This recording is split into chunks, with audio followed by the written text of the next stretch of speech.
ठीक होंगे। आप लोगों के पेपर्स चेक हो गए। पेपर्स चेक करने के बाद कुछ मिस्टेक्स जो कि मेरे सामने आई उन्हीं को डिस्कस करने के लिए मैंने ये वीडियो रिकॉर्ड की है। आप लोग सारे इसको देख लीजिएगा ताकि नेक्स्ट टाइम फाइनल्स में आप लोग यही मिस्टेक्स दोबारा से रिपीट ना करें। सबसे पहले हम देखते हैं क्वेश्चन नंबर 1 की तरफ। Why is it important to have a standard tax code? ये हमने प्रोसेसिंग डाटा में पढ़ा था कि आपको टैक्स कोड की नहीं, स्टोरिंग डाटा में पढ़ा था कि टैक्स कोड हमारा सेम होना क्यों जरूरी है।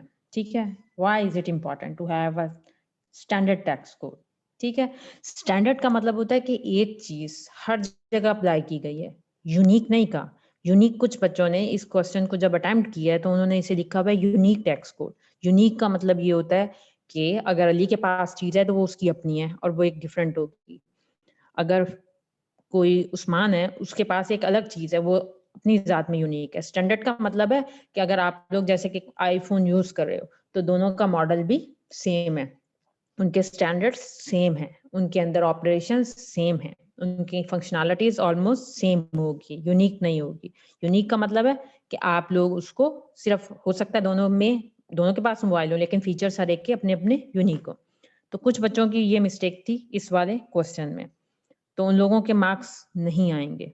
ठीक है, क्योंकि वो कॉन्सेप्ट गलत हो जाता है। क्योंकि पहले तो ये स्टैंडर्ड यूनिक ही तो थे, तभी तो हमने इनके कंपैटिबिलिटी कैसे कर रहे थे कि हम कह रहे थे कि एक स्टैंडर्ड टैक्स कोड होना चाहिए ताकि आपस में आप लोगों की कम्युनिकेशन हो सके। यानी अगर एक 10 है तो 10 को लिखने का जितने भी आपके टैक्स कोड हैं उनमें एक ही स्टाइल होना चाहिए। ये नहीं कि अगर एक 10 को आप बाइनरी में और तरह लिखेंगे, डेसिमल में और तरह लिखेंगे, हेक्साडेसिमल में और तरह हमने देखा था, तो हर एक अलग तरीका था। तो इसकी वजह से हमने बाद में पढ़ा कि एक स्टैंडर्ड टैक्स कोड की मदद से, जब हमारे पास डिफरेंट 3 टैक्स कोड देखे थे तो उसने हमारी क्या की थी, इस प्रॉब्लम को सॉल्व कर दिया था। इसके 3 नंबर थे। जिन बच्चों ने स्टैंडर्ड टैक्स कोड सही तरह एक्सप्लेन किया उनको मार्क्स मिल गए, जिन्होंने नहीं किया उनके नहीं आए। Why do we prefer work station over desktop PC? सबसे पहले बच्चों सवाल की स्टेटमेंट को समझा कीजिए। मैंने पूछा है व्हाई डू यू प्रेफर, कि हम क्यों प्रेफर करते हैं वर्क स्टेशन को, किन पे, डेस्कटॉप पीसी पे। कुछ बच्चों ने अपने आंसर में एक्सप्लेन किया हुआ है कि डेस्कटॉप पीसी क्यों प्रेफर किए जाते हैं वर्क स्टेशन पे, यानी डेस्कटॉप पीसीज क्यों बेहतर है वर्क स्टेशन से, जबकि मैं पूछ रही हूँ कि वर्क स्टेशन क्यों बेहतर है डेस्कटॉप पीसी से। तो अपनी स्टेटमेंट को पहले अंडरस्टैंड किया करें, उसके बाद पेपर को अटेम्प्ट किया करें। मेजॉरिटी ये सवाल तो बहुत ज्यादा कॉपी था।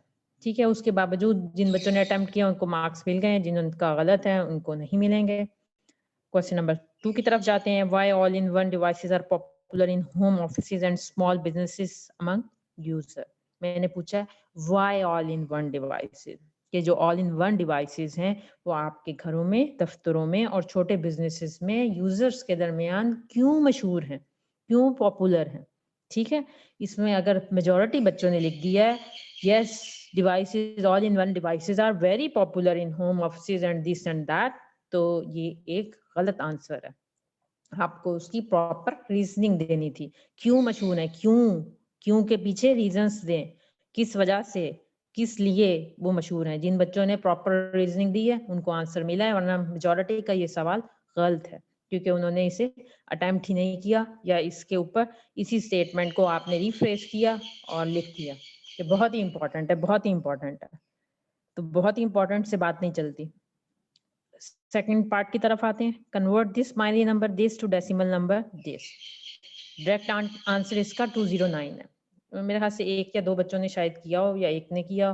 209 डायरेक्ट लिख दिया। बच्चों आपके 2 मार्क्स हैं। इसका मतलब यह है कि आपने इसको पहले कन्वर्ट करें, जो मैंने आपको तरीका सिखाया था, उसके बाद आपने उसकी कैलकुलेशन करने के बाद इक्वल टू 209 करना है।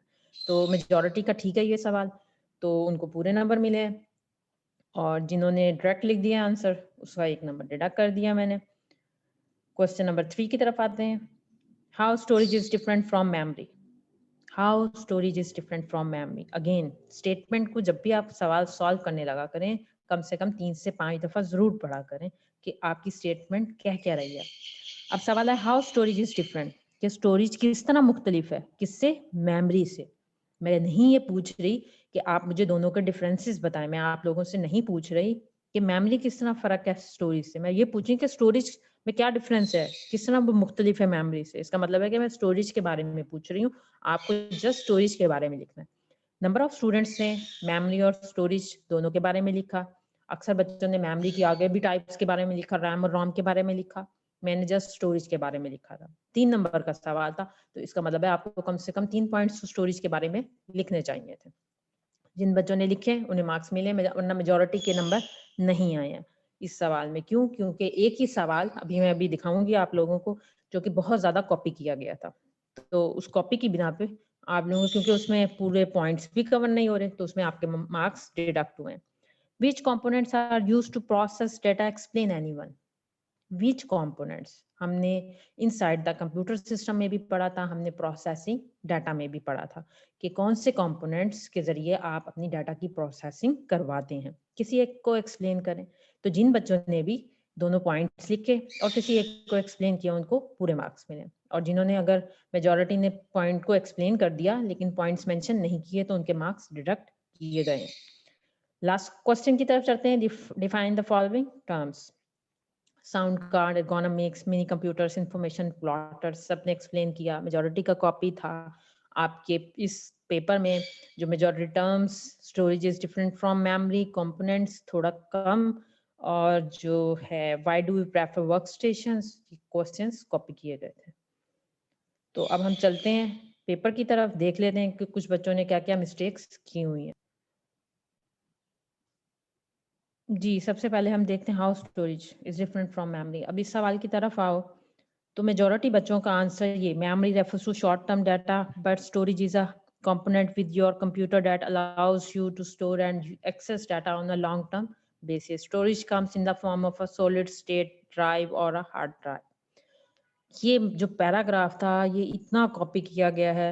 अच्छा चलो, अगर कॉपी किया है तो मुझे ये बताओ कि एक ही पॉइंट को आप लोगों ने कवर करना है और किसी पॉइंट को कवर करना, यानी मान लिया कि एक स्टोरेज डिवाइस है जिसमें आप डाटा को स्टोर करते हैं, इसके अलावा उसके अंदर कुछ नहीं है जिसे आप एक्सप्लेन कर सकें। तो मेजॉरिटी बच्चों का ये जो सवाल है ये कॉपी था। तो ये statement, long term basis storage comes in the form of solid state. देखो बच्चों, जो एक चीज एक दफा आएगी, दो दफा आएगी, जब वो मुसलसल आपकी आंखों के सामने स्टेटमेंट्स आती हैं ना, तो आपको खुद ही पता चल जाता है कि ये एक बच्चे ने ग्रुप में शेयर किया और मेजोरिटी बच्चों ने उसे कॉपी कर लिया।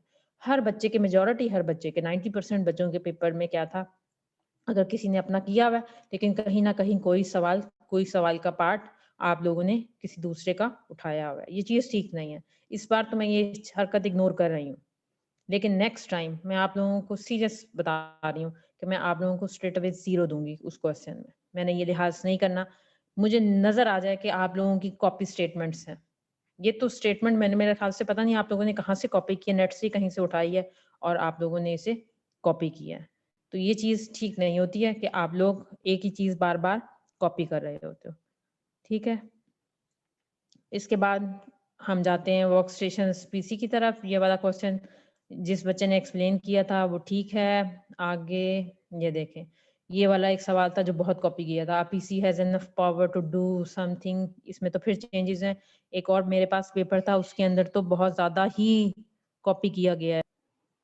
जी, इस सवाल की बात कर रही थी कि किस तरह है। A PC has enough power to do must tasks such as email, web surfing and word processing, but a workstation has more power.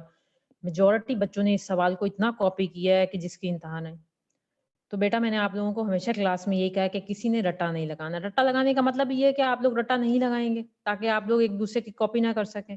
अगर आप लोगों से सवाल में कोई पूछ रही हूँ तो हर बच्चे का एक अलग जवाब होता है, तो पेपर में आप लोग सेम कैसे एक दूसरे की सोच लिख लेते हैं? ये कभी आप लोगों ने सोचा है? आप लोगों को क्या लगता है, टीचर्स क्या आंखें बंद करके पेपर चेक कर रहे होते हैं? अच्छा, विच कंपोनेंट्स, कंपोनेंट्स में जिन बच्चों ने रैम, वो मेमोरी, प्रोसेसर लिखा है वो ठीक है। कुछ बच्चों ने लिखा हुआ है 4 basic components in computer system based data processing system, और उसके बाद किसी उसको प्रोग्राम को किसी ने, पीपल को किसी ने कुछ इनपुट को कुछ इस तरह के लिखे हुए हैं। तो बच्चों, ये सवाल का आंसर गलत है, तो उन बच्चों को सीधा सीधा 0 दिया। जिन्होंने मेमोरी, प्रोसेसर और इनमें से किसी एक के बारे में लिखा है, उनको मार्क्स मिल गए हैं। तो ये था आप लोगों का पेपर। मेजॉरिटी जो मुझे याद आ रही है मिस्टेक्स, वो मैंने आप लोगों के साथ डिस्कस कर ली हैं। इन चीज़ों को अपने ध्यान में रखें। नेक्स्ट टाइम फाइनल में जब आप लोग पेपर अटेम्प्ट करेंगे, तो ये स्टेटमेंट्स को अच्छी तरह पढ़ के, अंडरस्टैंड करके फिर आप लोगों ने पेपर अटेम्प्ट करना है, ताकि आप लोग ज़्यादा से ज़्यादा मार्क्स पिक कर सकें। अदरवाइज़ यही होगा अगर आप लोगों ने अपनी यही रविश बरकरार रखी कॉपी करने की, तो इस बार तो मैंने आप लोगों की डिडक्शन बहुत कम की है। लेकिन नेक्स्ट टाइम आप लोगों के सीधा ज़ीरो पे जाएँगे। तो इंसान अपनी गलतियों से सीखता है, सीख लोगे तो बहुत अच्छी बात है, नहीं सीखोगे तो कोई बात नहीं। वक़्त और हालात इंसान को सब सिखा देते हैं। ओके बच्चों, नेक्स्ट एग्ज़ाम तक आप लोगों के लिए बेस्ट विशेज़ हैं, अच्छी तरह पढ़ाई करें और अगर अब भी आप लोगों को पेपर अटेम्प्ट करने से रिलेटेड कोई भी इश्यूज़ हैं या कुछ पूछना चाहते हैं, वो आप लोग मुझसे क्लास में पूछ सकते हैं। अपना ख़्याल रखिएगा, अल्लाह हाफ़िज़।